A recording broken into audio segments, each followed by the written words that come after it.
তো क्या हाल सबका আজ এমন এক প্রাণীর সাথে পরিচয় করিয়ে দিব যে না নায়ক না অ্যাক্টর না মডেল না সিঙ্গার না TikToker one and only megastar Shakib Khan. আস্তে ঢুকে যাবে তো। ও সরি, ভুল করে শাকিব খান বলে ফেলেছি। The one and only hero Alam ওরফে মুরগি আলম।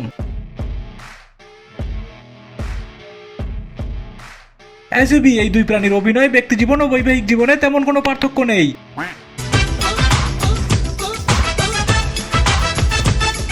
তো ভায়াগ্রা খেয়ে মাথা ঘুরে পড়ে যাওয়া এই মানুষের মতো দেখতে আজব প্রাণীটির নাম হিরো আলম। দেখতে জঙ্গলি শুয়ারের মতো হলেও আসলে এই প্রাণীটি একজন মলম বিক্রেতা। নাম আমার হিরো আলম, জালিমদের লাগাই মলম। জালিমদের মলম লাগাতে চাওয়া এই প্রাণীকে জনগণ নির্বাচনের মাঠে বহুবার মলম লাগিয়ে দিয়েছে। হিরো আলম আর সরোয়ার তুষারের মধ্যে পার্থক্য হলো হিরো আলম জোর করে মলম লাগাতে চায় আর তুষার রিকোয়েস্ট করে মলম লাগাতে চায়। আচ্ছা,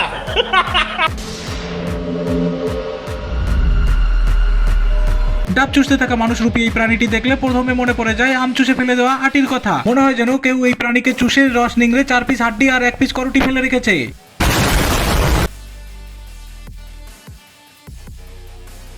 আমি ডিরেক্টর হলে এই জাগানো ড্যান্সের রিস্ক কখনোই নিতাম না। কখন না জানি হাড়গোড় খুলে নায়িকার হাতে চলে আসে। লুক তো দেখো। 2018-তে নির্বাচন করেছে, সকল কিন্তু মার খেয়েছে। আবার 23-এ উপনির্বাচন করে বগুড়া করলাম, সেখানেও মার খেলাম। এখানে এসে নির্বাচন করলাম, এখানেও মার খেলাম। এই প্রাণীর মাইর খাওয়া একটা আজব প্যাশনে পরিণত হয়েছে। কখনো রাজনৈতিক দলের মাইর, কখনো বউয়ের মাইর, কখনো বউয়ের এক্স বয়ফ্রেন্ডের মাইর। মায়ের উপরেই থাকে এই জন্তু।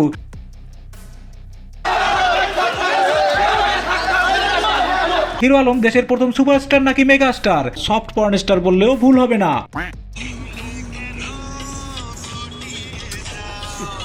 সারাক্ষণ নায়িকাদের পা চুষতে থাকা এই প্রাণীর এতটাই হাবাত যে এই প্রাণী সিগারেটও চুষে খায়।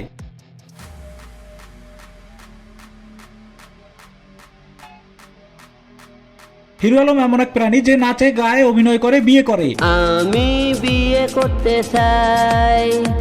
হিরো আলম এমন এক প্রাণী যে টিকটকারদের নিয়ে নায়িকা তৈরি করে গায়িকা তৈরি করে বিয়ে করে। আমি বিয়ে করতে চাই। হিরো আলম এমন এক প্রাণী যে কিনা নিজেই ডিরেকশন করে, প্রডিউস করে, কম্পোজ করে বিয়ে করে। হিরো আলম এমন এক প্রাণী যে পলিটিক্স করে, টক শো করে, জনসমাবেশ করে, নির্বাচন করে, বিয়ে করে। আমি বিয়ে করতে চাই। অভিনয়, মিউজিক, মডেলিং, শর্ট ফিল্ম সবকিছুতে ব্যর্থ এই প্রাণী শুধুমাত্র বিয়েতেই সফল। বৌদের নাম হিসাব করা শুরু করলে শাকিব খানকে ওভারকম করে যাবে এই প্রাণী। হিরো আলম এমন এক জন্তু যার নাচ গান অভিনয় নিয়ে কারো কোনো মাথা ব্যথা নেই। ফলে কখন কবে তার মুভি আসে তা হিরো আলম নিজেও জানে না। তবু মানুষ রূপী এই জন্তু সারা বছর আলোচনায় থাকে তার বিয়ে, ডিভোর্স আর বৌদের সাথে মারামারি নিয়ে। All of men are not gentlemen. Tries to understand. ও ইংলিশ IELTS। হিরো আলম আর সলমন ভাইয়ের মধ্যে একটাই পার্থক্য, বিয়ে। ভাইজান এখনো ভার্জিন আর হিরো আলম প্রত্যেক মাসে একটা করে বিয়ে করে। একটি ছাড়া শুকর আর বিয়ে ছাড়া হিরো আলম কারো কোনো মূল্য নেই। তো আজ এ পর্যন্তই। আজকে আর ফোন অফ করবো না। আজকে গালি খাওয়ার কোনো সম্ভাবনা নেই, কারণ এই দুই পায়ের উপর ভর করে চলা আজব জন্তুর কোনো ফ্যান ফলোয়ার্স নেই। Good bye.